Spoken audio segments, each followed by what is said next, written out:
அன்பர்களே, ஜோதிர்லிங்க தல யாத்திரைகளில் இன்று 8வது தலம் சோமநாதபுரம் ஸ்ரீ சோமநாதர் திருக்கோவில். குஜராத் மாநிலத்தில் பிரபாஸ் பாடனுக்கு அருகில் இந்த திருக்கோவில் உள்ளது. பிரபாஸ் பாடன் அந்நாட்களில் சந்திரபுரம், சூரியபுரம் என அழைக்கப்பெற்றது.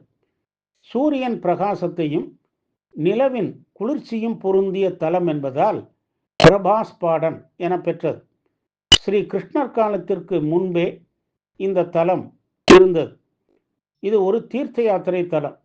ஸ்ரீ கிருஷ்ணர் அடிக்கடி யாத்திரை வந்து வழிபட்ட தலம்.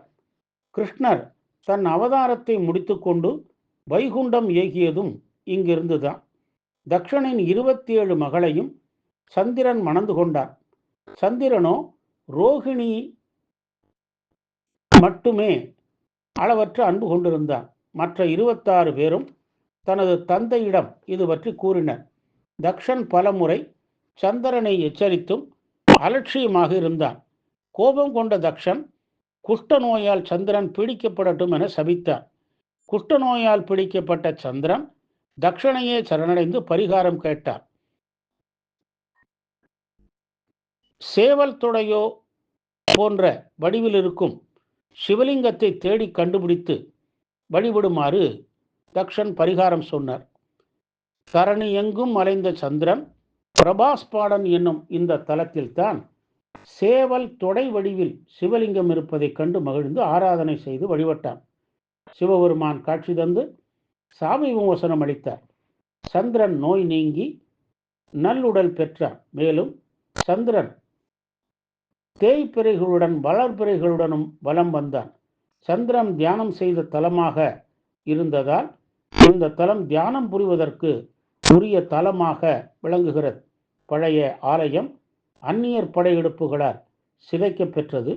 புதிய ஆலயம் பழைய ஆலயம் போலவே எழுப்பப்பட்டு சிறப்பாக உள்ளது. கூம்பு வடிவ கோபுர உச்சியில் சூலமும் உடுக்கையும் நந்தியும் உள்ள கொடி பறக்கிறது. முன் வாயில் முழுவதும் காவி பூசப்பட்டுள்ளது. இருபுறமும் மாட உப்பிரிகைகள். ஆலயத்தில் நுழைந்தால் கருவறை, ஆலயத்தின் பின் அரபிக்கடல். முன் மண்டபத்தில் விநாயகர் உள்ளார், ஆஞ்சநேயரும் உள்ளார். கருவறை முன் மண்டபம் அகலமானது. இங்கிருந்து கருவறையில் உள்ள சோமநாதரை வணங்கலாம். கருவறைக்கு வலப்புறம் திரிபுர சுந்தரி சன்னதி, இடப்புறம் பார்வதி அம்பாளின் சன்னதி. 10 நிமிடங்களுக்கு ஒரு முறை கருவறையில் உள்ள சோமநாதருக்கு ஆரத்தி காண்பிக்கப்படும். புஷ்ப அலங்காரத்தில் சோமநாதர் லிங்க வடிவில் காட்சி தருகிறார். ருத்ராட்ச மாலைகள், பிறை, திருநீற்றுப்பட்டை தரிசித்துள்ளார் ஈசன். சோமநாதருக்கு பின்னால் சிறு மாடச் சன்னதியில் பார்வதி அன்னை, பிரம்மா, விஷ்ணு சன்னதிகள் உள்ளன. ஆண்டு முழுவதும் பல விழாக்கள் நடந்தாலும் மகா சிவராத்திரியே இங்கு முதன்மை விழாவாக நடைபெறுகிறது. வழிபட வருவோரை வளம் பெறச் செய்யும் சோமநாதரை வழிபட்டு நலம் பெறுவோமாக.